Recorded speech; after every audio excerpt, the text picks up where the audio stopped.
अयोध्या में पर्यटन के विकास तथा रामायण के प्रचार प्रसार से जुड़े हुए इस कार्यक्रम में प्रमुख रूप से उपस्थित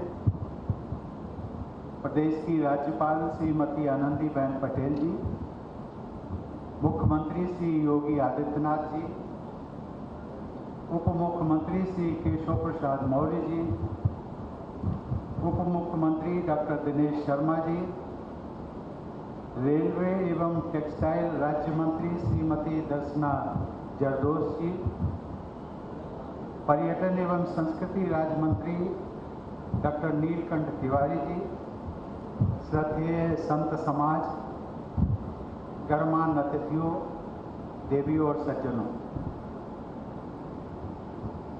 आप सबके बीच अयोध्या में इस राम कथा पार्क में आकर मुझे बेहद प्रसन्नता हो रही।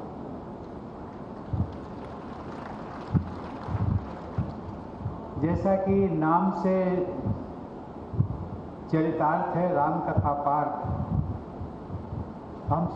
हम सब लोग जानते हैं कि राम कथा के महत्व के बारे में गोस्वामी तुलसीदास जी ने कहा था कि राम कथा सुंदर करतारी, संशय विहग उड़ावन हारी।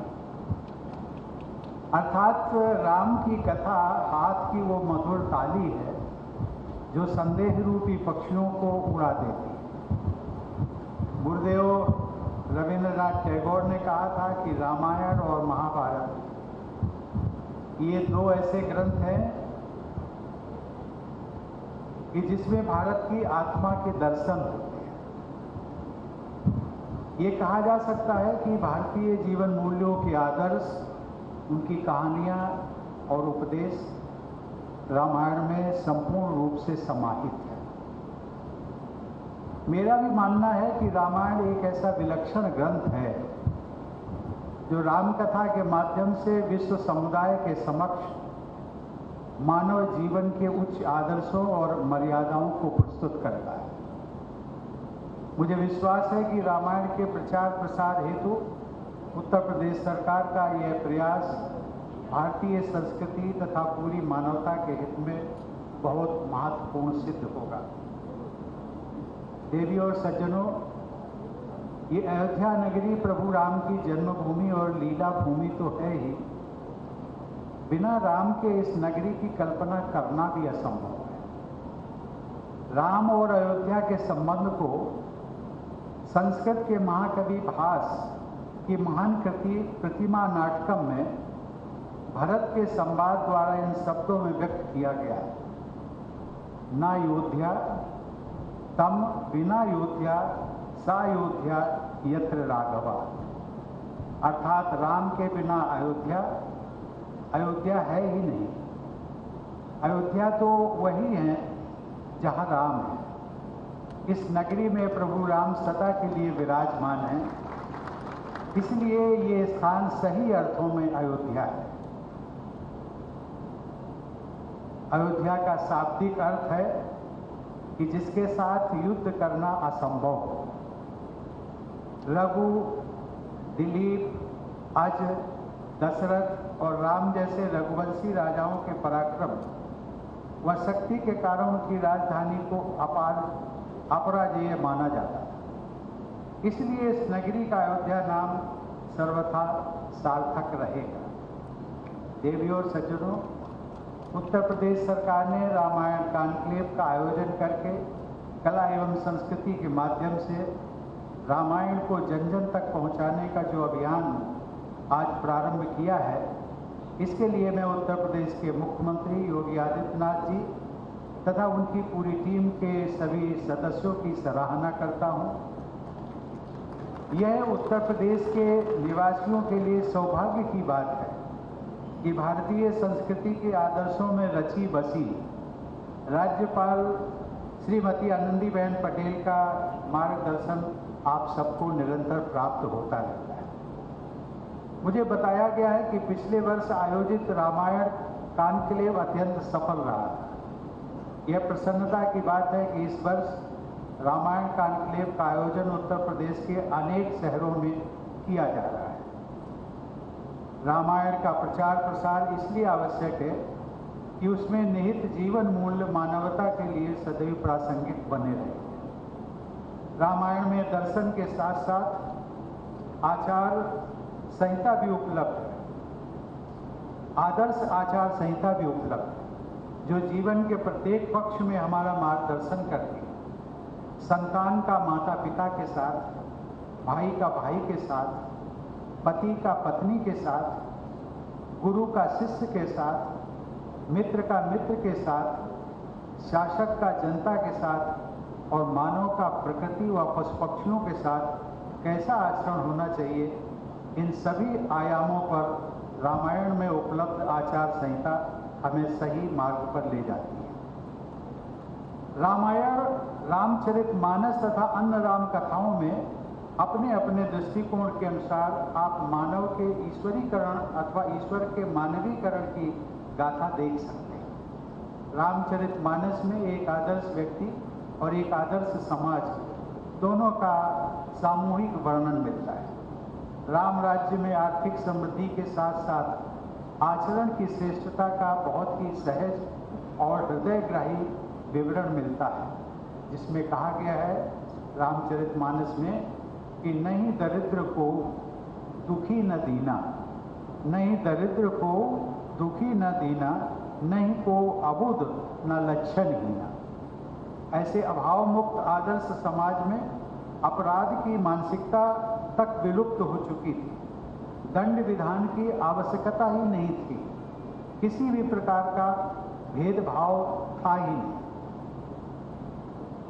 दंड जतिन कर भेद जहां, नर्तक नृत्य समाज, जीतहूं मन ही सुनी अस रामचंद्र के काज। अयोध्या पर आधारित और इस अयोध्या की जन भाषा में रचित रामचरितमानस एक जन आंदोलन बन गया था। अवध क्षेत्र के घर घर में तथा अन्य क्षेत्रों में भी मानस का पाठ पारायण होने लगा और आज भी होता है। रामचरितमानस की पंक्तियां लोगों में आशा जगाती, प्रेरणा का संचार करती और ज्ञान का प्रकाश फैलाती।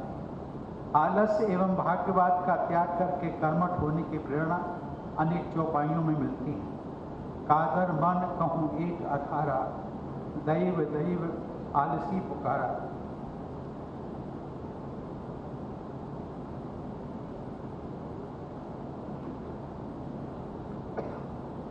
अर्थात यह दैव तो कायर के मन का एक आधार है, यानी तसल्ली देने का तरीका है। आलसी लोग ही भाग्य की दुहाई दिया करते हैं। ऐसी सूक्तियों के सहारे लोग जीवन में अपना रास्ता बनाते चलते हैं। देवियों और सज्जनों, सांस्कृतिक व धार्मिक पर्यटन को बढ़ावा देने और भारतीय संस्कृति के प्रति आकर्षण उत्पन्न करने की दृष्टि से आज का यह आयोजन बहुत ही महत्वपूर्ण है। भारत सरकार की स्वदेश दर्शन योजना के तहत विकसित हो रहे रामायण सर्किट से जुड़े प्रकल्पों का आज लोकार्पण हुआ है। इनसे पर्यटकों और श्रद्धालुओं को विभिन्न सुविधाएं उपलब्ध होंगी। आज तुलसी स्मारक भवन के विस्तार तथा नवीकरण कार्यों का शिलान्यास भी एक महत्वपूर्ण पहल है।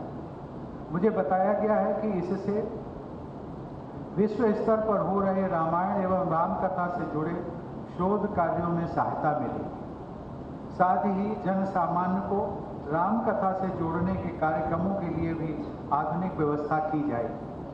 मुझे अवगत कराया गया है कि उत्तर प्रदेश सरकार द्वारा संचालित अयोध्या शोध संस्थान के तत्वाधान में एक बृहद विश्वकोश तैयार किया जा रहा है, जिसमें पूरी दुनिया में उपलब्ध रामायण व भारतीय संस्कृति से जुड़ी सामग्री का संकलन सुलभ रहेगा। यह भी प्रसन्नता की बात है कि तुलसी स्मारक भवन परिसर में विश्व के अनेक देशों में प्रचलित रामलीलाओं का अनवरत मंचन कराया जाता रहा है। इस क्रम में कोविड महामारी से व्यवधान पड़ा है, परंतु मुझे विश्वास है कि यह सराहनीय परंपरा जारी रहेगी। हमें विश्व समुदाय को, विशेषकर युवा पीढ़ी को राम कथा में निहित जीवन मूल्यों से जोड़ना है। प्रिय राम कथा प्रेमियों, आदिकवि वाल्मीकि ने राम की कथा को अपने काव्य में ऐसा जीवंत रूप दिया है कि वह सही अर्थों में राम का आयन अर्थात निवास ही है। रामायण में राम निवास करते हैं।